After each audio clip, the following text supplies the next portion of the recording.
todos los colegas del Senado, al ministro de Agricultura y al superintendente de Notariado, a los colombianos que nos escuchan en sus casas y a usted, señor presidente, pues empecemos este debate. Yo pienso que es uno de los debates importantes que se han hecho en el Congreso de Colombia, como seguramente ustedes van a reconocerlo después de todo lo que vamos a explicar aquí.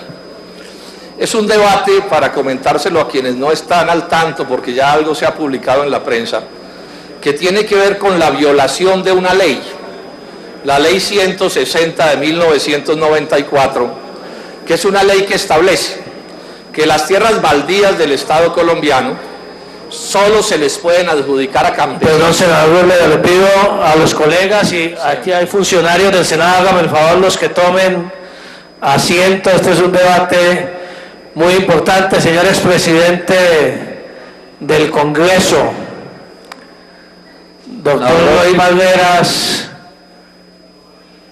a ver si ponemos orden en el debate. Doctor Plinio Olano.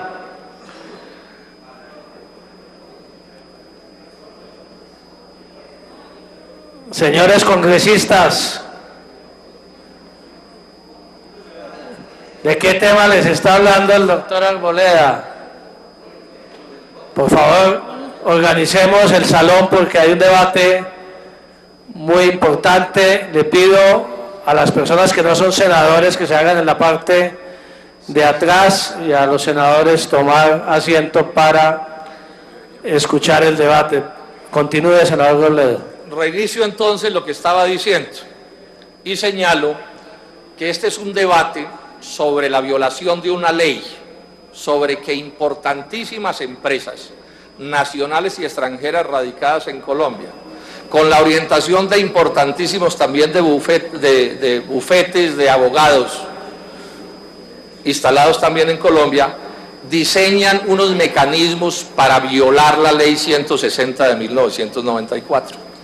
Esa es una ley que establece que las tierras baldías del Estado colombiano solo se les pueden adjudicar a campesinos, a pobres del campo, y que establece que después de la adjudicación los campesinos pueden vender esas fincas, esas propiedades, pero que quien las compre o quien compre una parcela de esas, la llaman una UAF, que es un área específica dependiendo de la zona del país. Una UAF, no nos enredemos en eso, es un tamaño de finca campesina, que quien quiera comprar una UAF de esas puede hacerlo, pero siempre y cuando solo compre una.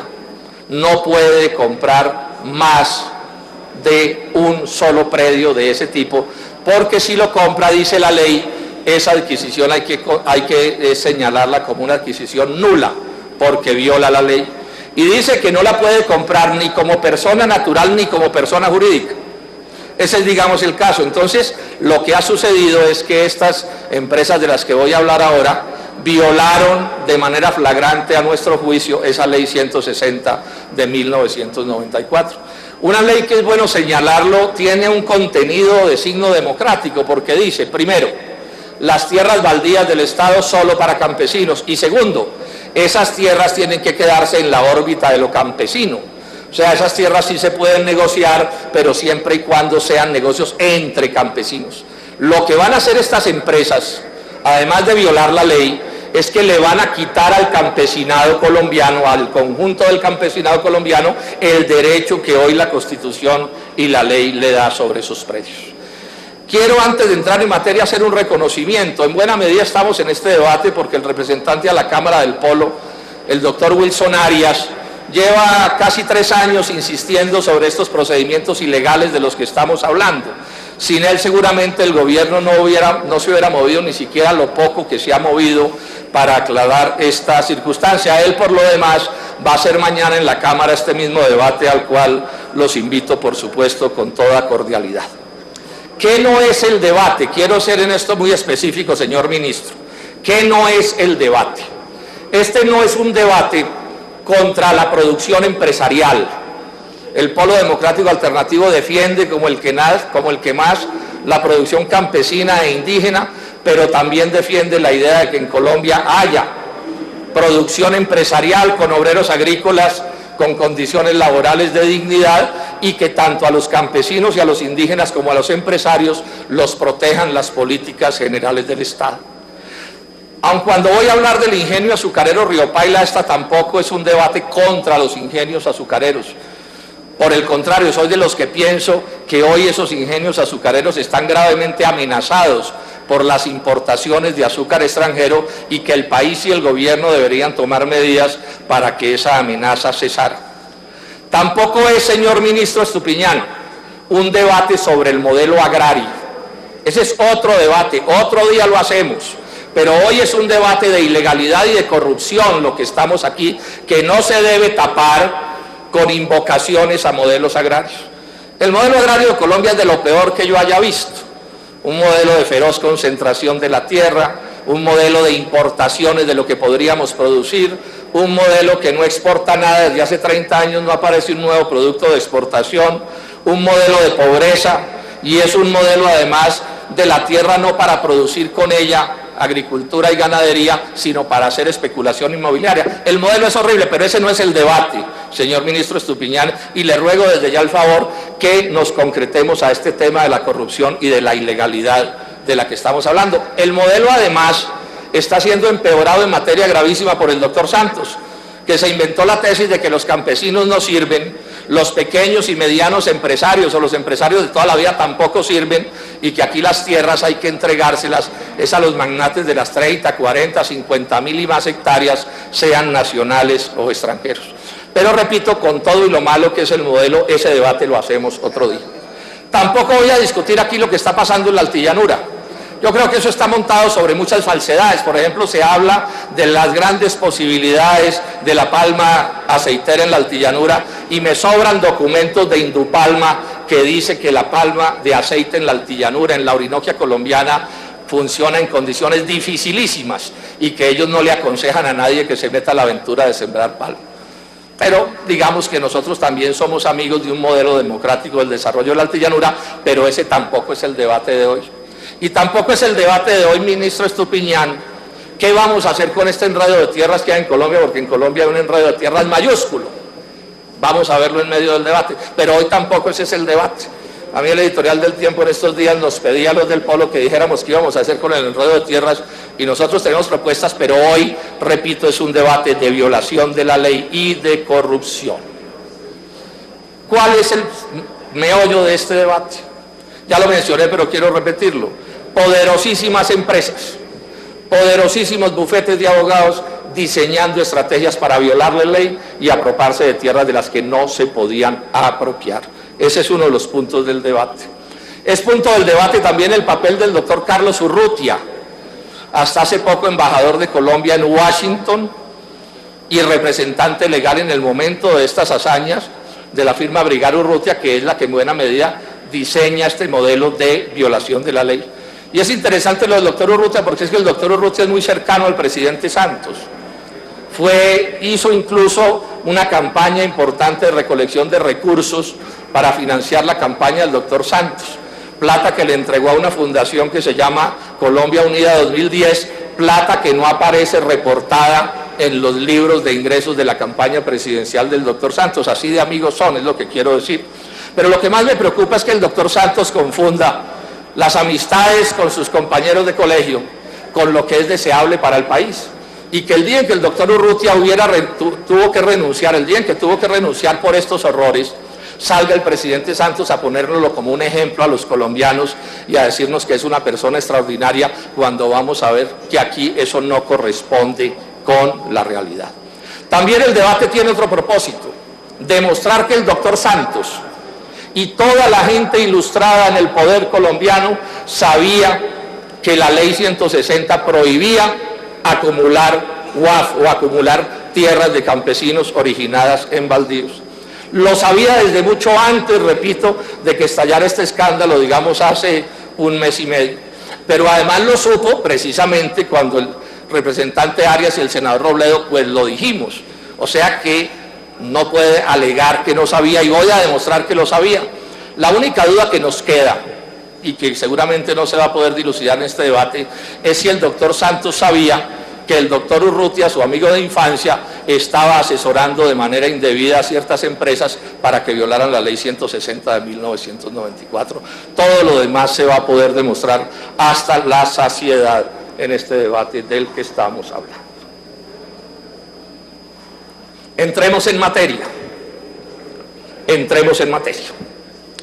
El superintendente de Notariado y Registro ha dicho que en Colombia hay 65 modalidades diferentes para apropiarse ilegalmente de baldíos. 65 modalidades diferentes para violar la ley. Que hay por lo menos 1 millón de hectáreas embolatadas en estos procedimientos ilegales, en estos actos de corrupción. Que por ejemplo en el caso del Parque Tayrona, la mitad de las tierras que tienen los privados las tienen ilegalmente porque violaron las normas de la República. El propio presidente Santos, el 28 de septiembre del 2011, citando un informe de la Superintendencia de Notariado y Registro, explicó cómo en un solo departamento del Meta, municipio del departamento del Meta, la superintendencia había encontrado 296 tipos de irregularidades diferentes por 187.000 hectáreas. O sea, que estamos hablando, senadores, de un problema de proporciones mayúsculas. 65 modalidades. Hoy aquí yo no voy a hablar sino de una modalidad de violar la ley, una sola modalidad, que es la modalidad que consiste en violar el artículo 72 de la ley 160 de 1994. Son muchas las empresas que caen en esto, todas utilizando el mismo esquema. ¿Cuál es el esquema?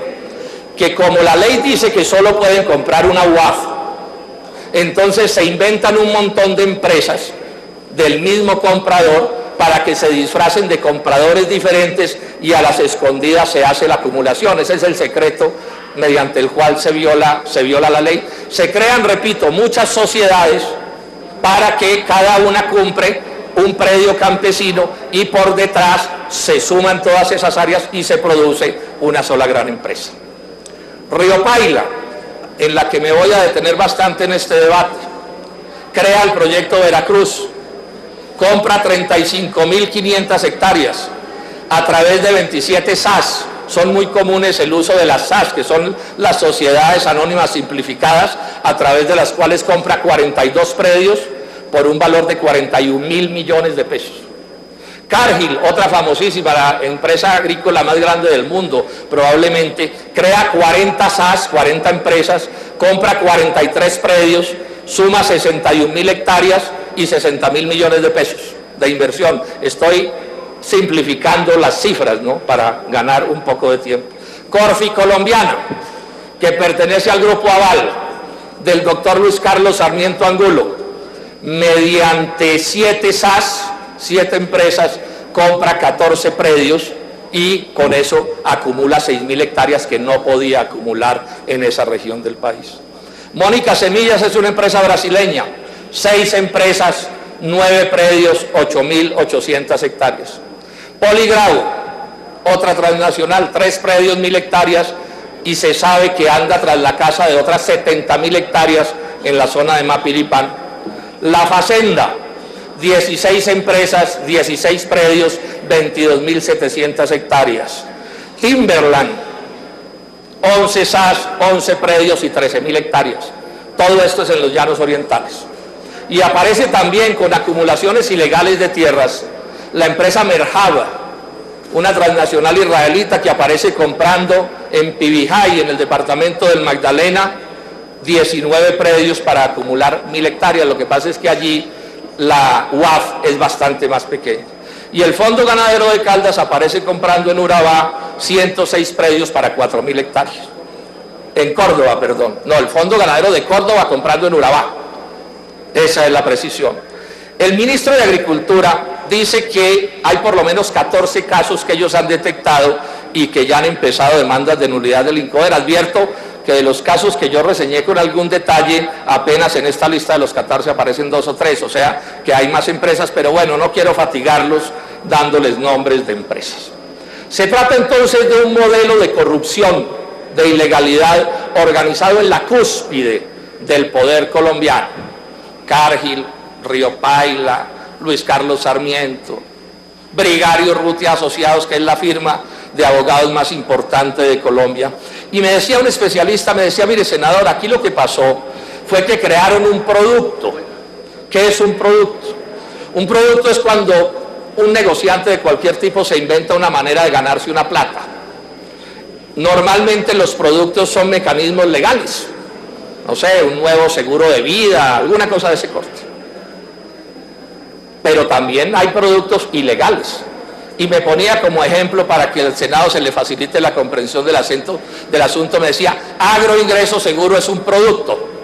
O sea, alguien diseña ese producto y se van a hacer, pues, lo que ya sabemos que pasó con agroingreso seguro.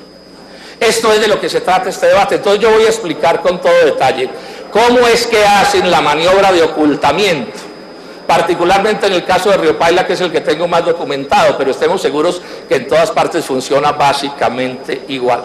Y voy a enfatizar en esta idea, que es donde yo estoy seguro que se va a sembrar el debate, en demostrar la ilegalidad del procedimiento. Porque aquí se ha intentado decir, y ahí han salido abogados distinguidísimos, bueno, el propio Carlos Urrutia, o Néstor Humberto Martínez, que es poderosísimo abogado del Grupo Aval, ha salido a decir que aquí todo estuvo perfecto, y que lo que pasa es que los del polo, es lo que él sugiere, pues nos enloquecimos y no reconocemos las maravillas de la gran empresa en Colombia cuando nos las pongan en las narices. Entonces voy a explicar en detalle cómo. Primero, esto se sabía desde hace años lo que estaba pasando. Y segundo, cómo la violación de la ley es absolutamente flagrante. Señor presidente, yo le voy a pedir si me suben un tris el volumen, es que siempre hay ruido en el auditorio. Yo le voy a pedir a quienes no sean senadores, porque aguantarse el ruido de los senadores vaya y venga, pero de los que no son senadores sí ya es como excesivo, ¿cierto? Sí. Entonces pido que si me suben un poquito el volumen. Por favor, en sonido, subir el volumen. Y le quiero pedir a los amigos que se encuentran detrás de las columnas, Es una mierda. a funcionarios, que guarden silencio, y a los congresistas que nos acompañen aquí en el debate. Leamos primero, senadores, qué dice el inciso 9 de la ley, del artículo 72 de la ley 160 del 94. Esta es la norma, y ustedes van a ver que cuando es verdad que las normas pueden interpretarse, se supone que la interpretación es de buena fe. Y cuando yo lea esta norma, ustedes van a ver que la interpretación no cabe distinta de entender que está prohibido acumular esa UAF. Dice la ley, ninguna persona podrá adquirir la propiedad sobre terrenos inicialmente adjudicados como baldíos si las extensiones exceden los límites máximos para la titulación señalados para las unidades agrícolas familiares del respectivo municipio o región. Y agrega, también serán nulos los actos o contratos en virtud de los cuales una persona aporte a sociedades o comunidades de cualquier índole la propiedad de tierras que les hubieran sido adjudicadas como baldío, si con ellas dichas sociedades o comunidades consolidan la propiedad sobre tales terrenos en superficies que excedan a la fijada por el Instituto para la UAF. Más claro no canta un gallo. Pero bueno, esto por supuesto es una cosa que se debate. Veamos cómo en las propias actuaciones de las empresas ellos confiesan que sabían de la ilegalidad. Veamos el caso de Riopaila, que repito es el caso que está más documentado, caso que al cual no solo Brigario Urrutia le dio concepto, sino que la orientó con todo detalle. Y ojo, en ese momento el doctor Carlos Urrutia era el representante legal y el principal accionista de esa compañía, de ahí la responsabilidad tan grande. Hoy se sabe, lo que ya dije, que Riopaila es dueña del proyecto Veracruz, que son 35.000 hectáreas, 27 SAS, 42 predios, y que ahí invirtieron 41.000 millones de pesos. Eso, digamos, ya lo reconoce la propia empresa. Duró más de 2 años ocultándolo, pero hoy ya lo reconoce, como lo voy a explicar. ¿Cómo es que se hace Riopaila a las SAS? Perdón, a las tierras. Aparece el doctor Francisco Uribe Noguera, que es un asociado de la firma Brigario Urrutia, ese doctor Uribe Noguera, creando 27 SAS. Y esas SAS aparecen comprando estas 35.000 hectáreas de las que estoy hablando. ¿De dónde saca el doctor Uribe la plata para comprar esas empresas y esas tierras, 41.000 millones, se la presta Río Paila Castilla, que es, como sabemos, un ingenio azucarero y no tiene como negocio prestar plata. Esas 27 SAS tienen como único accionista al doctor Uribe y tienen como representantes legales a 2 funcionarios de Río Paila. La dirección de esas SAS, de las 27, es la dirección aquí en Bogotá de las oficinas de Brigaro Urrutia, abogados. La dirección electrónica de esas 27 SAS es la misma dirección del doctor Uribe Noguera. O sea que aparece como si esas empresas fueran del doctor Uribe Noguera, asociado a Brigaro Urrutia. Y aparece como si Río Paila les prestara la plata, 41.000 millones de pesos, a unas empresas, a unas SAS que tienen un capital suscrito de 100.000 pesos y un capital pagado de 0 pesos. Y esas SAS, el doctor Uribe no da ninguna garantía real a Río Paila para que Río Paila le preste esa plata. O sea, es claro que lo que está haciendo Uribe y Brigaro Urrutia es una especie de testaferrato para aparecer comprando lo que no les pertenecía, porque eso realmente está claro desde el principio, le pertenecía a Río Paila Castilla. Entre lo que compraron, y esto es de extrema gravedad, doctora Miriam Villegas, directora del INCODER, y doctor superintendente de notariado, compran 8 predios que todavía ni siquiera estaban adjudicados por el INCODER. Dice un documento de Río Paila, 8 predios, que para 8 predios solo existe promesa de compraventa, pues aún su propiedad no ha sido adjudicada por parte del INCODER a las personas que están vendiendo. Y dice una factura de cobro de Brigaro Urrutia por sus funciones. Dice que están cobrando los cambios al modelo de promesa para los eventos en los cuales los inmuebles prometidos en venta no han sido adjudicados por el INCODER. Estas son palabras mayores, mis estimados doctores. O sea, se consiguen unos toños. Toño es una figura de alguien que se usa como una especie de testaferro para que se vaya a tramitar una adjudicación al INCODER, pero ya el predio está vendido de antemano a Río Paila Castilla.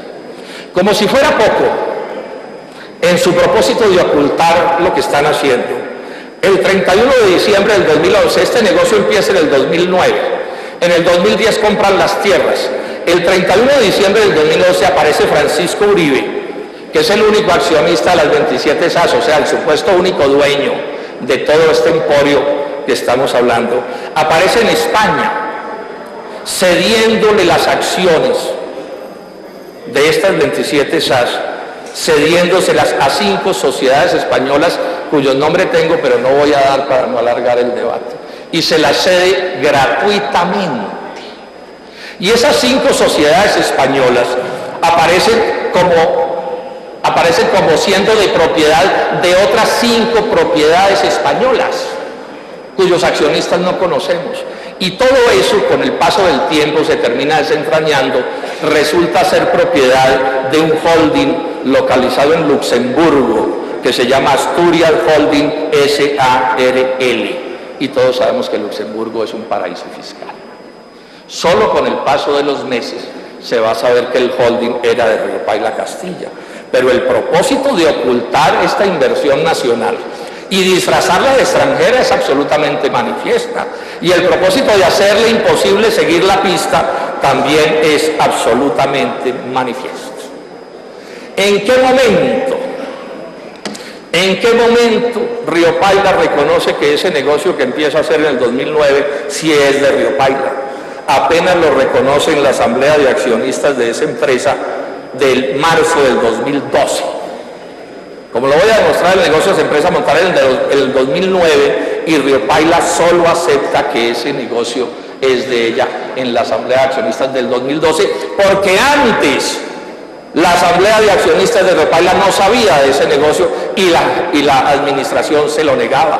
Solo en ese momento Deloitte & Touche, que es la empresa revisora fiscal, una transnacional, le informa a los accionistas de Río Paila, debe ser investigado el funcionario del Estado, también Deloitte & Touche, porque no cumplió con el deber elemental de informarle a los accionistas de Río Paila que estos negocios se estaban haciendo. Casi 3 años pasaron para que los accionistas de Río Paila supieran qué fue lo que sucedió. Hace 8 días, uno de los accionistas de Río Paila, el doctor Rafael González Ulloa, que es un empresario muy reconocido del Valle del Cauca, hizo una entrevista con Cecilia Orozco en el periódico El Espectador. Ustedes ojalá la lean. Y es una especie como de historia de los horrores, de cómo él apenas se entera, siendo accionista de Río Paila, apenas se entera empezando el 2011 de este negocio que empezaron a hacer del 2009. Que cuando pide información se la escamotean de una u otra manera y le niegan que esto estaba sucediendo. Le toca recurrir a una figura jurídica que se llama un derecho de inspección para que un abogado y un contador suyo ingrese a los documentos de Río Paila para saber más o menos qué es lo que está sucediendo. Todo esto lo cuenta el doctor González en esa entrevista. Asambleas a las cuales asisten los abogados de Brigario Urrutia, digamos a las asambleas de accionistas de la Junta donde le están negando la información a los accionistas. Por ejemplo, a la de marzo del 2011 asiste el doctor Luis Alfredo Barragán, que es de Brigario Urrutia, quien funge además como presunto accionista porque alguien le transfiere la representación de unas acciones. No se menciona en esa asamblea de Brigario Urrutia la vuelta que le han dado por España a esos negocios. Esas tipo de empresas que montan en España se llaman las ETBE y eso no se lo informan a los accionistas. Cuando González, el accionista, reclama, pues prácticamente que lo sacan con cajas destempladas, le niegan el contrato de Río Paila con Brigario Urrutia. Después en la asamblea de accionistas del 2012, este es un detalle escabroso, en la asamblea de accionistas del 2012, en el primer informe que a esa asamblea presenta la revisoría fiscal, es decir, Deloitte & Touche, no informa sobre los predios en el Bichada, no informa sobre estas compras de tierra de las que estamos hablando. Y cuando González reclama, resulta que el revisor fiscal anuncia que tiene un informe adicional, y en ese informe adicional es cuando reconoce que la SAS, que la holding, etcétera, todo es un negocio de Río Paila. Repito, casi 3 años después de haberse iniciado el negocio, y en todas estas actuaciones están en detalle los abogados de Brigario Urrutia, el doctor Uribe y otros abogados que aparecen allí. En la asamblea de accionistas del 2013 pasa una cosa que es gravísima, y es que el presidente de la compañía informa que alguna persona que vendió uno de los predios para montar este emporio de las 35.000 hectáreas reclama porque no le habían pagado la suma total del compromiso. Y cuando la empresa investiga, encuentra que esa plata, una suma importante de varios centenares de millones de pesos, reposa en las cuentas del señor vicepresidente financiero de la empresa. E informa el presidente de la compañía que la recomendación de Brigario Urrutia es dejar este asunto escabroso de ese tamaño y que lo que importa es que siga la actividad del negocio hacia adelante. Dicho hasta aquí, voy a entrar a un nuevo aspecto de este debate, que tiene que ver con demostrar que Brigario Urrutia no es una empresa de abogados que simplemente da una asesoría lejana, que emite un concepto, sino que es la empresa que se involucra y monta el negocio. Lo hace Brigario Urrutia y lo hace a sabiendas, repito, de que estaba induciendo a sus clientes a que violaran la Constitución y las leyes de la República. De acuerdo con actas de la Junta Directiva, en el acta 49 de agosto 28 del 2009, puede leerse que se reunieron en el Club de Banqueros en Bogotá los abogados de Brigario Urrutia y los delegados de la empresa para constituir o impulsar el proyecto Veracruz. O sea que queda claro desde el principio que se trataba de montar un solo gran proyecto. Acuerdan también, estoy leyendo lo que dice el acta, manejo confidencial de toda la información relacionada con el proceso. y advierten que los vehículos societarios para realizar este negocio son las SAS en Colombia y las ETB en España. Luego queda claro desde el principio que el cuento de que esas SAS eran de Francisco Uribe, socio de Brigario Urrutia, pues era un cuento, porque desde que empezaron a configurar el negocio dejaron establecido que eso era un negocio de Brigario Urrutia. En esa misma acta se dice, y esto es muy importante, la próxima reunión será citada por Brigario Urrutia una vez se tenga un primer informe del equipo comprador sobre las zonas identificadas y los precios de la tierra.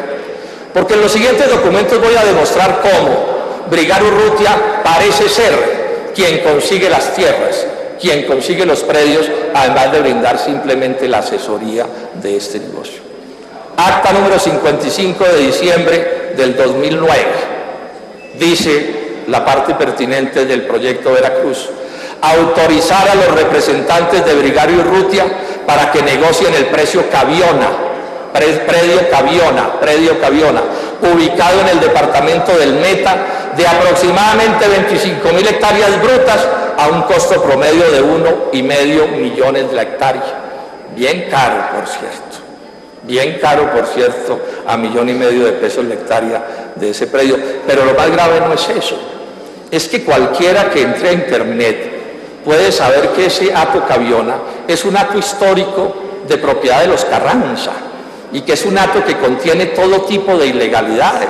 Las adjudicaciones son falsas a falsos campesinos, la acumulación es ilegal porque no se pueden acumular las tierras.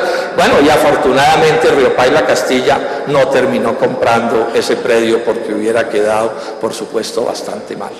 En esa misma acta, senadores, dice así: después de un amplio debate sobre el asunto, con base en la información presentada por la administración, la Junta Directiva por unanimidad autorizó las siguientes donaciones, con mayúsculas, para partidos y movimientos políticos.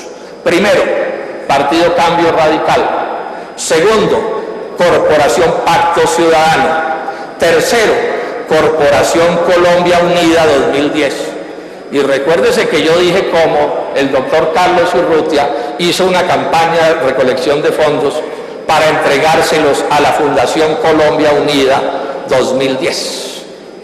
Corporación y fundación sería la única diferencia. Yo estoy seguro que si las autoridades investigan van a resultar que es el mismo tipo de empresa. Y aquí ya aparece entonces vinculado el nombre de Riopaila, el nombre de Brigario Urrutia Asociados, cuyo representante legal es Carlos Urrutia, y la campaña presidencial del doctor Juan Manuel Santos Calderón. Sigamos. Acta 62 de julio del 2010, Proyecto Veracruz. Se invitó a la reunión al doctor Francisco Uribe, abogado integrante de la firma de Brigario Urrutia, quien presentó un informe sobre estos asuntos del Proyecto Veracruz. Acta número 63 de agosto 20 del 2010. También asiste el doctor Andrés Romero, abogado de la firma Brigario Urrutia, y dice: la Junta Directiva por unanimidad sugirió a la administración considerar como alternativa para la implementación de la estructura propuesta por Brigario Urrutia la constitución de 33 ETBs en España, esas que todavía no sabíamos a quién pertenecían esas empresas de las que estamos hablando en España. Acta número 67 de Junta Directiva del septiembre del 28 del 2010. Este es bien interesante, senadores y colombianos. Se trata en la Junta de una cosa que ellos llaman el proyecto de ley sobre sustitución de tierras. Proyecto de ley, eso tiene que ver con nosotros aquí. Proyecto de ley de sustitución de tierras. Y el que da el informe es el doctor Francisco Uribe Noguera, el famoso doctor Uribe Noguera.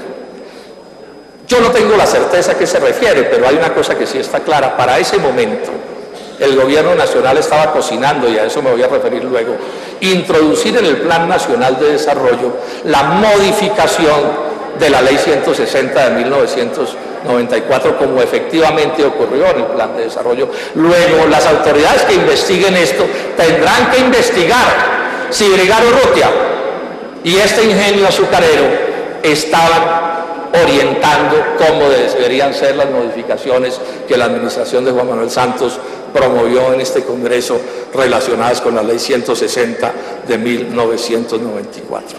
Y en esa misma reunión, la Junta Directiva, por unanimidad, estuvo de acuerdo con la alternativa propuesta de constituir una holding en Luxemburgo, 5 ETBs en España y 25 SAS en Colombia, y dice cuánto les va a costar la creación de esas empresas.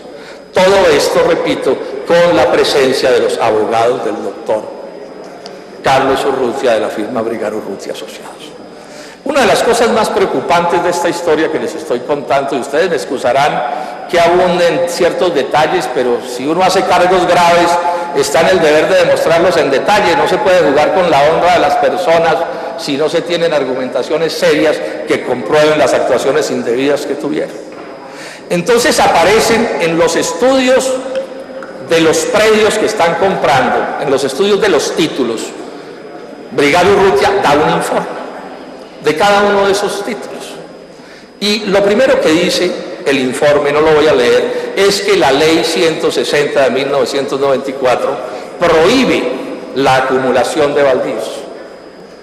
Y sacan la hojita de parra con la que anda el doctor Néstor Humberto Martínez y el doctor Urrutia, andan con ella recorriendo a Colombia. Que lo que pasa es que eso no importa que esté prohibido por la ley, porque al certificado de tradición le faltó una notica que dijera que en ese título había que cumplir con la Ley 160 de 1994. Un alegato al cual me voy a referir ahora para demostrar que es un alegato.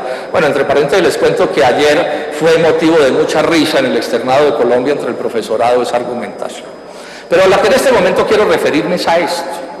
Es que en esos estudios de títulos, Brigaro Urrutia no presenta análisis de la sentencia 537 de 1999-97 de la Corte Constitucional, que dice con todas las letras que está prohibido acumular baldíos y que no se puede hacer eso de ninguna manera, y eso no se lo informa Brigaro Urrutia a la gente de Riopaila, Castilla. Pero además tampoco les informa que existe un concepto del Consejo de Estado de enero del 2009, de antes de empezar este negocio, un concepto del Consejo de Estado que es perentorio en señalar que no se pueden acumular baldíos, y que es perentorio en señalar que esa acumulación está prohibida incluso para predios, digamos, asignados antes de la Ley 160 de 1994. Esta es una omisión que a mí me parece de una gravedad inaudita. Y aparece también en algún momento el doctor Uribe cobrándole a Riopaila, Castilla, una factura por alguna vuelta que él hizo en Puerto Carreño para interponer unos recursos ante la Oficina de Instrumentos Públicos de Puerto Carreño. Todo parece indicar, o uno puede colegir, que esa Oficina de Instrumentos Públicos les negó algún trámite referente a estos títulos. Y entonces Brigaro Urrutia cobra lo que tiene que hacer el abogado para resolver ese entuerto. Pero más grave es que a los pocos días también cobran, porque lo cobran todo, estas firmas tan encopetadas, cobran que el doctor Uribe se reunió con la doctora Zaida Barrera de Noguera, en ese momento superintendente encargada de notariado y registro. Todas estas son cosas que estoy contando para que se investiguen, pero que por supuesto son de suyo bastante complicadas. Pasemos al caso de Cargill. Ya he dicho que es una de las empresas agrícolas más grandes del mundo. El diseño es el mismo y es de Brigaro Urrutia también. Entre las otras empresas que mencioné, no sé quiénes son los abogados de las hazañas. Este sí sabemos que es de Brigaro Urrutia. También en los días en que el ex embajador era el representante legal de la compañía. Ya dije que son 40 SAS, 43 predios, 61.000 hectáreas y 60.000 millones de pesos. O sea, el mismo diseño. Black River es el único accionista que es un vocero, un fondo de inversión de Cargill. El representante legal de todas las SAS es el doctor José Aquilino Pérez. El único miembro de cada una de las 40 juntas directivas es el doctor Rob Hotter, y todas tienen el mismo correo electrónico en la misma dirección. ¿Sobre qué es sobre lo que me quiero detener? Aquí este es uno de los casos. Yo inclusive le escribí a la matriz de Cargill en Estados Unidos para que nos diera algún tipo de explicación. Y entonces, a esta pregunta específica, porque no tenemos información suficiente, ustedes se imaginarán que informarse sobre estos asuntos no es nada fácil. Preguntando por qué aumentan tanto de valor los predios. ¿Cuál es el esquema que utiliza Cargill? Alguien aparece comprándole al campesino al que le adjudicó el INCORA y el INCODER. Y ese alguien, no voy a entrar en detalles, después, a un plazo cortísimo, aparece vendiéndole a Cargill. Como vamos a ver en las cifras, compran baratísimo y revenden carísimo. Miren ustedes, predio La Perla se llama el predio. En 2 meses, el precio del predio pasó de 10 millones de pesos a 2.861 millones de pesos. O sea, aumentó su precio 286 veces. El Moralito, otro predio, en un mes de 10 millones a 3.094 millones, 309 veces más. Agua Azul, otro predio, en un mes de 10 millones a 3.100 millones. Terranova, en 2 meses de 61 millones a 1.800 millones. Bueno, aquí tengo un listado, no lo voy a leer todo. Digamos un último caso, 3 predios, Patoloco y otros 2. En 3 meses, su precio pasó de 85 millones de pesos a 7.367 millones de pesos.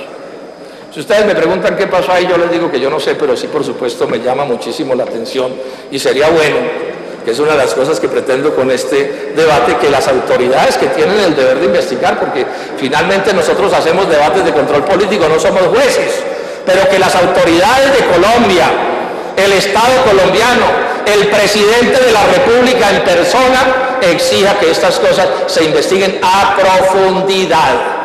O sea, el tapen que han intentado imponer desde la Casa de Nariño sobre este caso tiene que ser derrotado. Hay que hacer un acuerdo nacional para que se sepa qué fue lo que pasó.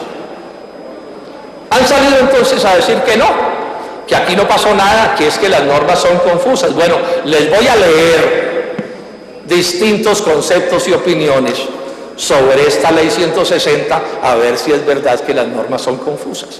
Ya les cité sentencia 537 del año 97 de la Corte Constitucional, que además se refiere a una demanda que por inconstitucionalidad que le pusieron al artículo que prohíbe la acumulación. Y la Corte Constitucional dice, no, ese artículo es legal, es constitucional, la acumulación está prohibida, esas tierras tienen que ser, digamos, dejadas en la esfera de la economía campesina. Sentencia 644 del 2012, también de la Corte Constitucional. Esta tiene que ver con un fallo de la Corte a la reforma que hicieron el Plan de Desarrollo, que la demandamos con el doctor Wilson Arias, y la Corte Constitucional nos dio la razón y hundió esa reforma que ustedes aprobaron aquí las mayorías en el Congreso. Y dice con toda claridad, las tierras adjudicadas podían ser vendidas por el campesino en cualquier tiempo, pero el aumento, pues la acumulación, es que no quiero leerlo todo para no hacerme tan pesado, esos actos serían nulos. Dice, podían ser vendidas en cualquier tiempo, pero los contratos y actos que se celebrasen en contravía de este mandato, consolidando la propiedad sobre terrenos en superficie que excedieran la fijada para la UAF, serían nulos, dice la Corte Constitucional. Dice el Consejo de Estado, 22 de enero del 2009, esta ley, la 160, no elimina lo que ya disponía la ley 30 del 88, o sea, está diciendo aquí una cosa que es importante. La ley 30 del 88 también prohibía la acumulación, sino que amplía la prohibición de acumulación de bienes inicialmente adjudicados como baldíos, puesto que no exige para su aplicación que se trate de predios colindantes. Otro concepto, 14 de diciembre del 2012, también del Consejo de Estado. Prohíbe, so pena de nulidad, que una misma persona adquiera varios bienes inicialmente adjudicados como baldíos. Bueno, y sigue con la argumentación que no se les voy a leer. Le pregunta el gobierno al Consejo de Estado, pregunta al gobierno, ¿Son nulas las escrituras públicas de transferencias de dominio de predios que acumulan? Sí, son nulas, responde el Consejo de Estado y hace la explicación. Pregunta otra al gobierno. ¿Se entiende que existe concentración de UAF cuando una o más personas constituyen varias sociedades por acciones simplificadas SAS y acumulan? Responde el Consejo de Estado, sí, y hace la explicación. Pregunta al gobierno, ¿es aplicable la prohibición señalada en el artículo 72 de la Ley 160 para predios adjudicados en vigencia a la Ley 135? Responde el Consejo de Estado, sí es aplicable, y hace la consabida explicación que no les voy a leer. El Departamento de Agricultura de los Estados Unidos, en un estudio, se consigue en inglés, pero aquí está traducida esta parte, un estudio que se titula La Altillanura, la próxima frontera agrícola. Están estos gringos como caimán en boca de caña, esperando que nos descuidemos para quedarse con la altillanura. Pero ellos expresan su preocupación, dicen, la UAF o Unidad Agrícola Familiar es la principal barrera para el desarrollo comercial de la agricultura en gran escala en Colombia. Esta ley es el resultado de un intento de reforma agraria del gobierno colombiano en los 60, mediante la definición de límites en la cantidad de tierra que un individuo puede tener. Dice más cosas y más adelante agrega, además de que la tierra, señala que la tierra no está disponible para los inversionistas, además están especulando con ella. Álvaro Uribe Vélez, cuando era presidente de la República de Colombia, en un discurso en el año 2009 en la Hacienda La Facenda, que es una de estas empapeladas, dice el doctor Uribe, ustedes saben que hay una limitación legal, que no se puede adjudicar titular, sino una unidad agrícola familiar, que aquí están, ¿en cuánto? En 1000 hectáreas, y parece poco cuando un proyecto va a tener 45.000 hectáreas, como es en este caso. Dice, allí hemos encontrado un problema legal y una tremenda discusión política. Después de señalar que no tenían condiciones para cambiar la ley, dice, mi sugerencia respetuosa a todos los que están ahí, que son los que están en este negocio. La sugerencia de Uribe es, mirando las limitaciones políticas y legales, agrega, las limitaciones políticas para cambiar la ley es que hay que seguir con alianzas. Hay que aliar a estos proyectos, a esos proyectos de las 30.000 y 40.000 hectáreas, hay que aliar a los dueños históricos de la tierra, a los poseedores de la tierra. O sea, deja claro que no pueden comprar esos predios. Álvaro Uribe Vélez. En marzo del 2009, una de estas empresas que viola la ley le manda una carta al presidente Uribe, Mónica Semillas, y en esa carta, que tampoco voy a leer, se queja de que no pueden acumular las tierras, y se queja de una cosa que es importante, dice que se cayó la ley 1152 del 2007, que fue una ley de desarrollo rural que tumbó la Corte Constitucional, y que al haberse caído esa ley, volvió a quedar en vigencia el famoso artículo 72 de la ley 160. Pero además el doctor Uribe ensayó cambios normativos. En el 2008 el INCODER, en el acuerdo 148, determinó subir la UAF hasta 30.000 hectáreas. Y eso quedó aprobado. Lo que pasa es que semanas después tuvieron que derogarlo porque la Procuraduría les dijo que ese cambio era ilegal, que mediante decretos de INCODER no podían hacer una modificación como esa. En el 2009, el gobierno del doctor Uribe le pregunta al Consejo de Estado que si los registradores pueden registrar títulos que superen las limitaciones o que violen las limitaciones de la ley 160, y el Consejo de Estado le dice, no puede. O sea, todo esto es vox populi. El único que no lo sabía era el doctor Urrutia. Todos los demás lo sabían. Presidente Juan Manuel Santos, que es obvio que estaba enterado. Es que esto en los altos círculos del poder era conversación de todos los días. Imagínense el chance de comprarse varios millones de hectáreas a precio de huevo para revender bien caras. Estaba salivando más de uno, como el perro de Pavlov. Salivaban en las grandes esferas del poder público y privado de Colombia. Entonces el doctor Santos, que hacía méritos para ser presidente, en el artículo 69 de su programa de gobierno, ¿qué dijo? Permitiremos a los agricultores y campesinos definir las extensiones necesarias para sus cultivos. Repito, definir las extensiones necesarias sin la limitación burocrática de la llamada Unidad Agrícola Familiar, UAF. sea, el problema sí estaba. Él le ofreció a sus amigos que les iba a resolver ese problema, iba a eliminar lo que él llamó la traba burocrática de la UAF. Después, en marzo 10 del 2011, se fue a Carimagua, la famosa Carimagua, ¿se acuerdan del debate? Porque esto en buena medida lo que quieren hacer es convertir en norma para todo Colombia el modelo Carimagua. Entonces Santos se va para Carimagua y allí dice, existen, lo hace además anunciando una cosa que él llamó la gran apuesta para la Orinoquia, o sea, lo que queremos hacer. Dijo, existen unas restricciones importantes en la cantidad de tierra que puede tener una persona. Restricciones importantes en la cantidad de tierra que puede tener una persona. Y queremos modificar esas restricciones para permitir que estas tierras se puedan aprovechar para las economías de escala. Y no solo lo dijo, sino que lo hizo. A las escondidas en el plan de desarrollo. Aquí la mayoría de los congresistas ni cuenta se dieron. Ahí a las escondidas se aprobaron 3 artículos que cambiaron la ley 160 de 1994 para facilitar, para intentar volver legal lo ilegal. Lo que pasa es que eso realmente no tiene ese tipo de solución, pero los aprobaron. Pero con Wilson Arias, el representante de la Cámara, los demandamos ante la Corte Constitucional y la Corte nos dio la razón y declaró inconstitucionales esos 3 artículos. Ataque en las oficinas del doctor Juan Camilo Restrepo, casi se infarta, pero bueno, esa fue la mala noticia que le llegó.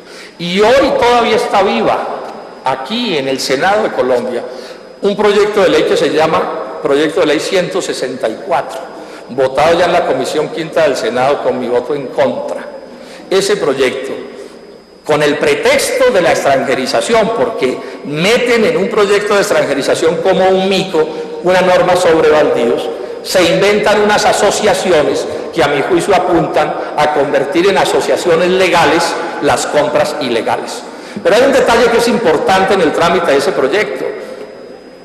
Los santistas de la Comisión Quinta no le quisieron aprobar a ese proyecto un artículo que decía que todas estas acumulaciones anterior a 1994 eran legales. El propio santismo le dijo al ministro Estupiñán, a eso, esperpento, no le jalamos, doctor. Y sacaron eso de ahí. Y ahora el doctor Santos anda empeñado, me dicen que el doctor Estupiñán también, en presentar lo que yo he llamado la ley Urrutia. Es una ley que están redactando allá muchas manos, incluida la de Néstor Humberto Martínez, que es abogado de Luis Carlos Sarmiento, que está empapelado en esto. Una ley, la ley Urrutia la llamo porque es para poner en ley las ocurrencias del doctor Urrutia con respecto a la supuesta legalidad de los actos que han cometido. Ministro Juan Camilo Restrepo, o sea que el doctor Santos sí sabía, ¿no? Espero que eso haya quedado claro. La única duda que nos queda es si sabía que Urrutia estaba metido en esos negocios, pero que sabía, todo el resto de la película. Ministro Juan Camilo Restrepo, lo que parece haber sucedido en algunos casos es que empezaron a fraccionar las compras. Quien así actuó infringió la ley y puede hacerse acreedor a la acción de nulidad sobre esas compras. ¿Qué casos? La mayoría son nacionales, como el ex senador Javier Medec, y entre los extranjeros Mónica Semillas, Poligrau y muchos más entrarán seguramente a procesos de nulidad, dice Juan Camilo Restrepo. Para no alargarme, no les voy a leer otras 3 o 4 citas de Juan Camilo Restrepo diciendo que esas acumulaciones son ilegales. El doctor Francisco Estupiñán, aquí sí me van a excusar que me extienda un poquito. Periódico El Tiempo, junio 8 del 2013, pues ayer. Dice el doctor Estupiñán, flamante ministro en ese momento, nuevecito, pues. La Corte Constitucional produjo una sentencia según la cual las compras de tierra hechas después de la ley 160 del 94 eran operaciones indebidas, porque los compradores estaban acumulando más del número máximo de hectáreas permitidas y que en consecuencia, como eran nulas esas operaciones, tendrían que volver a su estado original. Ministro de Agricultura, periódico El Tiempo, y agrega, existe además un fallo de la Corte, además del fallo de la Corte, un concepto de la Sala de Consulta del Consejo de Estado que dice que esa prohibición comienza en el 1961, y no en 1994. Pregunta El Tiempo, ¿dónde está la infracción, ministro? Y él agrega que existía la prohibición de que nadie podía exceder cierto número de UAF en esas zonas. Entrevista con la W, también el doctor Estupiñán, dice el doctor Estupiñán. Es que el senador Robledo tiene razón cuando dice que la ley 160 del 94 prohibió la adquisición de propiedades que superen una extensión máxima, que es la de la denominada UAF. Y agrega, valiéndose de una serie de estrategias, no muy jurídicas, no muy claras, se apropiaron, acumularon indebidamente por fuera de lo que dice la ley esas extensiones de terreno. Entonces la periodista de la W le dice, pero, a ver, sin eufemismos, doctor Estupiñán, usted dice que fueron actuaciones no tan jurídicas. Eso no se puede decir así, ¿son actuaciones ilegales? Y contesta el doctor Estupiñán, ilegales, por fuera de la ley. Camila, mire, esas tierras tienen que ser devueltas, apenas lo decidan los jueces, y los que pagaron por esas tierras van a perder esa plata que pagaron, porque eso fue por fuera de la ley. Bueno, y sigue explicando cosas el doctor Estupiñán. La dirección del INCODER. El jefe de control interno del INCODER le manda una carta a Presidencia de la República, a Unidad Anticorrupción, a la UIAF, a la Superintendencia de Sociedades, bueno, a medio Colombia, diciéndoles que en su poder reposan acusaciones contra Vigario Urrutia y Riopaila, y que él considera, no la voy a leer, pero que él considera que ahí es muy probable que haya ilegalidades, y hace una conjetura que es obvia, porque si es tan legal, dice él, ¿para qué ocultaron eso detrás de un montón de SAS? La doctora Miriam Villegas, gerente actual del INCODER, dice, cuando un campesino recibe una titulación de un baldío puede vender al otro día, pero quien compra es quien no puede acumular más de una UAF. Aquí hay un proceso de acumulación de UAF que vienen de baldíos. Superintendente de Notariado y Registro, el doctor Jorge Enrique Vélez, junio 13 de este año en la W. Los baldíos en Colombia se pueden vender, lo que tiene problema es la acumulación. Tengo que abrir un proceso disciplinario tanto al notario que hizo esas acumulaciones, se está refiriendo a las de Riopaila, como al registrador. En agosto del 2011, el superintendente de notariado produjo un documento, no lo voy a leer aquí, pero donde deja absolutamente claro que está prohibido acumular. Tiempo, en el periódico El Tiempo, el mismo funcionario, en junio 11 de junio pasado. En resumen, las normas consultadas concluyen que nadie puede acumular las llamadas unidades agrícolas familiares. Contraloría General de la República, en un estudio largo que hicieron, dice que existen distintas formas de proceder al despojo arriba señalado, entre las cuales pueden señalarse, y dicen aquí, las violaciones a la ley 160 de 1994, mediante la compra de tierras a varios colonos. Procuraduría General de la Nación dice, concluyendo así que las compraventas realizadas por el Fondo Ganadero de Córdoba a campesinos que fueron adjudicatarios por el INCODER de tierras baldías tienen objeto ilícito. Procuraduría. Y agrega una cosa que es importante que todos los funcionarios oigan bien. Es una respuesta al INCODER. Les dice, se reitera que ese instituto, el INCODER, por sus funciones constitucionales y legales, está llamado a proceder a la preparación y seguimiento de las acciones. La Procuraduría le está diciendo a los funcionarios del Estado, doctor Vélez, doctora Villegas, y a todos ustedes, que es verdad que al final serán los jueces los que determinarán si esto fue ilegal o no. Es una cosa que tiene que ver con el debido proceso y la presunción de inocencia y todo, pero los funcionarios tienen que actuar, tienen el deber de actuar de acuerdo con lo que aparece en las normas, porque no es posible que un funcionario vea que se viola la ley y entonces digan que aquí no ha pasado nada. Ya estoy terminando, doctor Juan Fernando Cristo. ¿Cuáles son las grandes teorías? Grandes como una ironía, por supuesto, que han levantado los abogados que dirigieron todos estos desafueros y estas ilegalidades. Dicen que no aparece en el certificado de libertad y tradición, no aparece la limitación de acumulación.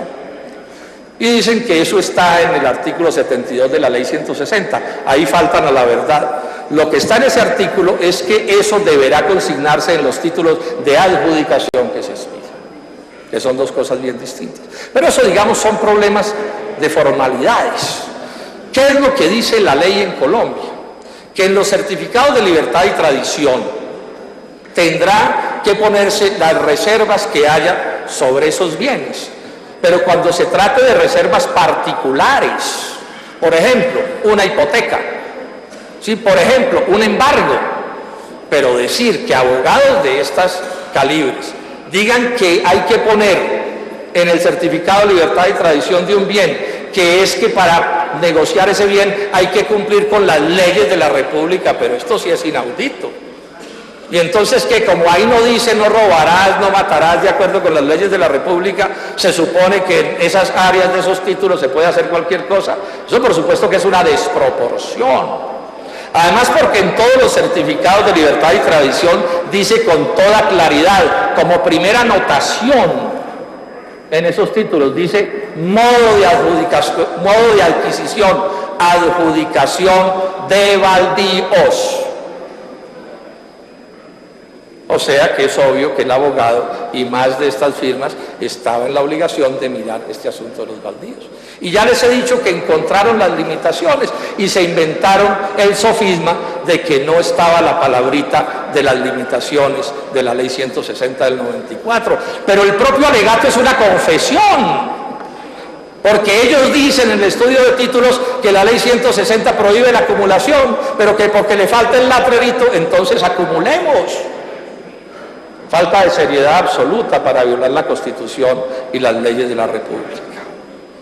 Dicen además, es el otro argumento bien flojo que están dando, que es que la ley 160 se debe aplicar del 94 hacia acá y no debe aplicarse hacia atrás. Cumplió la hora, senador Robledo. ¿Cuánto tiempo necesita? 15 minutos para culminar la intervención. Fíjese, señor presidente, que no he repetido nada. Lo que pasa es que el tema es largo y hay que detallarlo. Esa es una interpretación absurda de la norma, porque es evidente que lo que la norma hace es prohibir la acumulación de baldíos, acumulaciones hechas después de la ley. Inclusive la ley 30 del 88 también lo prohíbe. Luego aquí no hay ningún tipo de, digamos, de retroactividad en la aplicación de la ley.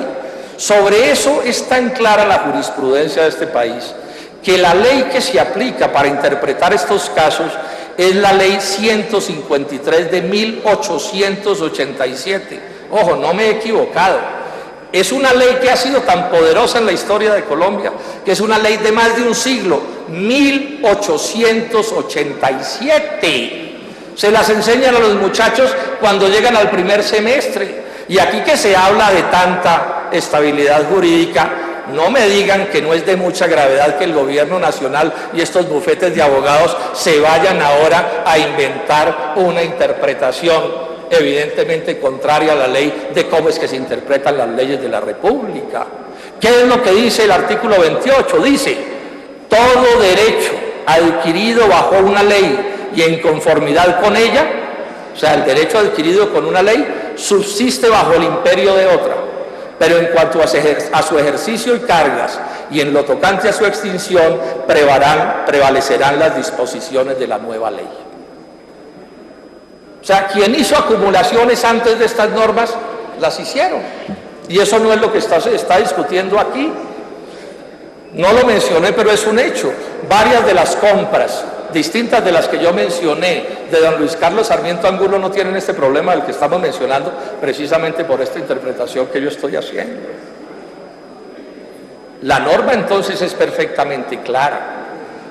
O sea, lo que prohíbe la ley es hacia adelante la acumulación, y todos estos casos de los que estamos hablando son casos de acumulaciones producidos después de la ley 160 de 1994, y por eso es que todo el mundo, y aquí recuerdo que he citado Consejo de Estado, Corte Constitucional, presidente Uribe, presidente Santos, Incoder, superintendente de notariado y registro, etcétera, etcétera, etcétera, ha dicho que esto es ilegal. Es la realidad en la que estamos. Concluyamos con un par de cosas más. José Antonio Campo se refiere a la vuelta que le dieron a estos papeles por Europa. Esto es de las cosas graves de este asunto. No solo por las ilegalidades que puede haber allí, sino porque hay un asunto de fondo que lo voy a leer en boca de José Antonio Campo, exministro de Hacienda. Dice, me parece aberrante lo que estamos viendo. Colombianos que se van al exterior para tener protección como inversionistas extranjeros en su propia tierra. Doctor Urrutia, yo le pregunto a usted sobre este tema. Presidente Santos, le pregunto sobre este tema. Colombianos que se van a conseguir protecciones como extranjeros en su propia tierra. Eso es de lo más grotesco que he escuchado. Eso es la violación de todas las normas. E incluso se van a otros sitios para tener beneficios tributarios. Esto está proliferando en todas partes y me parece un problema muy grave. O sea, se está configurando ¿qué? Que todos sabemos que los extranjeros tienen en Colombia más derechos que los colombianos. A esa aberración nos ha llevado el libre comercio. Es mejor ser extranjero en Colombia que ser colombiano. Y entonces la astucia de los mandamases de este país es disfrazarse de extranjeros, sacando los papeles de sus negocios hacia el exterior para exigir que el día de mañana el Estado colombiano los proteja como extranjeros. ¿A dónde está llegando el degeneramiento de este país, senadores y colombianos? ¿Hasta dónde va a llegar la desproporción por parte de quienes gobiernan a Colombia? No hay tiempo para detallar más esto, pero dejo la constancia de indignación y espero representar acá a los colombianos con este tipo de funcionamientos. Los delitos que se hayan cometido en toda esta historia tendrán que investigarlo la Fiscalía y todos los que tengan que ver con esto. Terminemos diciendo esto, pero son muchos los delitos cometidos. Es bien probable que haya fraude procesal, porque se ha inducido a funcionarios públicos al error y a la ilegalidad. Esto el gobierno lo ha medio movido por los debates del representante de la Cámara, Wilson Arias, pero para mí está claro que la política de la Casa de Nariño en ese sentido ha sido el tapen-tapen. Tapen-tapen que ahora se ha agudizado. Yo sé de una reunión del presidente de la República, el doctor Santos, con la cúpula del sector agrario en la Casa de Nariño, en las que de una u otra manera los notificó que quien volviera a repetir que esos negocios eran ilegales se las tenía que ver con él. ¿A dónde hemos llegado? Y no nos sorprendamos si aquí esta noche los funcionarios que yo he citado cambian su punto de vista frente a estos asuntos de los que estamos tratando. El INCODER le oficia a una serie de instituciones, de organismos de control que hagan algo y no hacen nada. Pero además aquí una cosa, y lo voy a resumir más, y es que el INCODER tampoco está cumpliendo con las funciones respectivas. Aquí, por ejemplo, se han mencionado otro montón de empresas y no les abren investigación. Hace mucho rato el doctor Arias, por ejemplo, está hablando del caso de Corfi Colombiana, del doctor Luis Carlos Sarmiento, y no se investiga, y él da todas las pruebas. Y ahora se nos dicen que no son suficientes las pruebas de lo de Río Paila, necesitan más que las que estoy mostrando hoy aquí para proceder a investigar.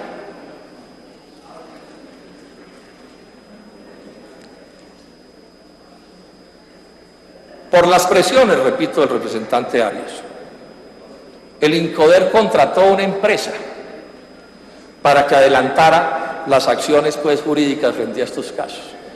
El nombrecito, pues bueno, a nadie lo pueden condenar por el nombre, pero en todo caso la empresa se llama litigando.com. Esa es la empresa que se supone va a representar el interés nacional en estos procesos judiciales. Han presentado 12 demandas de nulidad.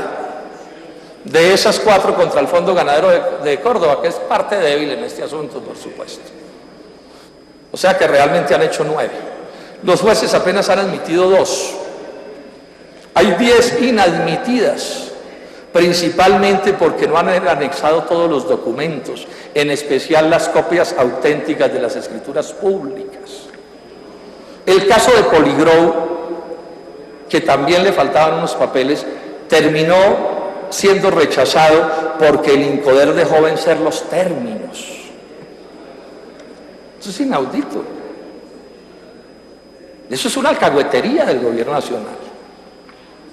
Y eso es lo que están orientando desde la Casa de Nariño, el tapen-tapen, para tapar las hazañas de ese ser maravilloso y de otros, como llama Santos al doctor Carlos Urrutia, un ser maravilloso, después de lo que hemos visto aquí. Y están diseñando en este momento eso que he llamado la ley Urrutia.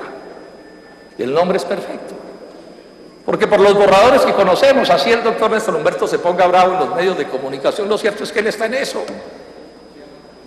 Y por los borradores que conocemos, lo que van es a intentar convertir en ley los dos alegatos chimbos de Brigario Urrutia. Y van a traer eso aquí al Congreso para que ustedes, senadores, se los aprueben. Por eso en parte estoy entrando en todos estos detalles, para que sepan también en qué palo trepan. Una ley de la República para intentar volver legales las ilegalidades. Concluyamos con dos cosas más, como un resumen. Inmensas empresas, nacionales y extranjeras, y poderosísimos bufetes de abogados, a los que esta nación los ha cubierto de privilegios y de posibilidades, a los que los colombianos les han dado todos los gajes y por eso van donde van, en una especie de conspiración descarada, violaron las leyes de la República, violaron la ley 100. Haciendo además un atentado contra los derechos del campesinado, porque aquí lo que se están moviendo es para que esas normas que protegen al campesinado como sector social desaparezcan para poderle acabar de quitar a los campesinos colombianos hasta la última parcela que posea, a través de un discurso anticampesino que se consolida cada vez más. Discurso anticampesino y, ojo, mis queridos empresarios comunes y corrientes, que se vuelve extensivo a los empresarios que no sean monopolios y transnacionales, a quienes también están catalogando como idiotas, que no deben ser propietarios de tierras en Colombia porque hay que dejárselas a los grandes magnates. Es claro que Carlos Urrutia no solo diseñó, pues Brigario Urrutia, con él a la cabeza, no solo diseñó la ruta jurídica para violar la ley, sino que participó activamente en la violación de la ley. Y a mi juicio, violó las normas de conducta con las que deben relacionarse sus abogados con sus clientes. Y las omisiones son absolutamente evidentes, como las he señalado aquí. Que cada organismo de control entonces actúe. Tengo una severa preocupación a que esta solución que le den a este caso, o a que la solución que le den a este caso sea llevar al tapen-tapen, en el sentido en que quienes deben actuar no actúen, y por vencimiento de términos o quién sabe qué argucias jurídicas esto termine pues enterrándose en el olvido. Digo por último también que el presidente Juan Manuel Santos sabía de la prohibición de acumular UAF, como creo haberlo demostrado. Y tan lo sabía que procedió en más de una manera para intentar modificar las normas. Queda por saber cuándo supo de las ilegalidades de Urrutia. ¿Cuándo se enteró Santos que Urrutia estaba aconsejando cosas de este corte o dirigiendo cosas de este corte? Bueno, por lo menos lo supo desde junio, cuando este escándalo estalló en los medios de comunicación, y sin embargo duró un mes más defendiéndolo, a sabiendas que esa defensa no cabía. Y disfrazándola como un problema, no, es que los del polo me hacen oposición, no.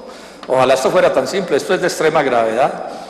Aquí se le hizo un daño grande al prestigio de Colombia en el exterior. Esto se volvió voz populi en periódicos tan importantes como The Wall Street Journal o como la revista Time. O sea, es comidilla en Washington y en todas partes las hazañas del doctor Urrutia. Y como si fuera poco, el doctor Santos intenta aprobar la ley Urrutia, que ya les he mencionado. Y entonces uno aquí sí tiene que preguntarse, bueno, pero además de amistad hay más cosas.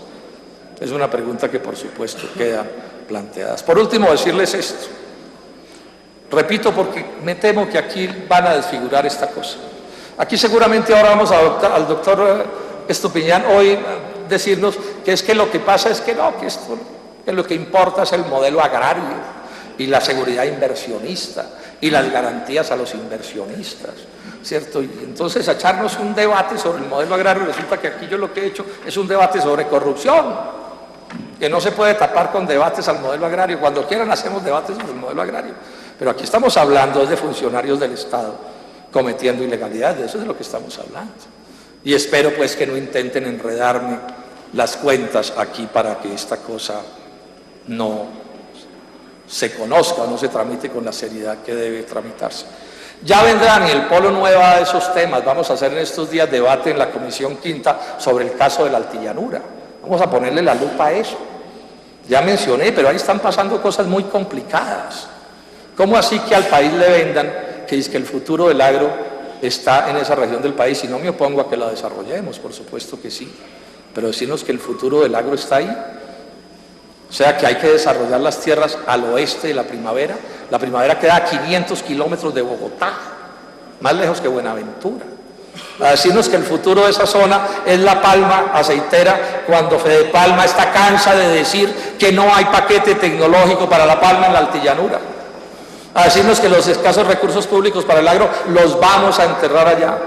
Que allá además no puede haber economía campesina ni de pequeños y medianos empresarios o empresarios comunes y corrientes, sino que el que no tenga 50.000 y 100.000 hectáreas es un menso que hay que ver cómo se desplaza porque llegaron los nuevos llaneros, o sea, van a desarrollar la Altillanura sin los llaneros. Todo eso lo podemos discutir el modelo económico. Ahí están los mismos que están en la Altillanura, los de la Facenda, por ejemplo, bregando a derrotar a la carne de cerdo gringa aquí en Bogotá, y me temo que van a perder esa batalla. Porque por supuesto contra los subsidios gringos no se puede, en un ambiente de TLC no va a haber agro en Colombia. Y mientras tanto el agro se hunde. Pero repito, ese no es el debate. Ese debate lo hacemos otro día, simplemente les quiero decir que no lo evado y que de eso entendemos. También hay un enredo de tierras feroz en Colombia y eso hay que resolverlo. Y el Polo está de acuerdo con que se mire cómo se resuelve. Pero lo primero es que el Estado nos diga qué pasa, ministro y superintendente, porque ustedes no saben lo que pasa con las tierras de Colombia. Nadie lo sabe. Entonces no se puede aquí seguir legislando al vaivén de las conveniencias de los amigos y los compadres y los compañeros de club y de colegio. Porque lo cierto es que el agro colombiano está en un desastre pavoroso. Es difícil encontrar una cosa peor que la situación agropecuaria de Colombia. Pero bueno, digo que ese no es el debate y por supuesto que me preocupa ese caso y lo menciono. Creo haber demostrado, senadores y colombianos, que aquí se montó una inmensa conspiración. Un minuto para terminar, senador Robledo. Por lo menos un bufete de abogados, o dos por lo menos, y otros más seguramente, que montar una auténtica conspiración para despojar al campesinado de derechos, que yo pienso que son derechos que debieran respetarse, porque son derechos de gran importancia, pero con la gravedad de que lo hicieron violando de manera flagrante la Constitución y la ley de la República, y que frente a ese hecho gravísimo, la conducta de la Casa de Nariño y del jefe del Estado es una conducta, o ha sido una conducta absolutamente inaceptable. Muchas gracias.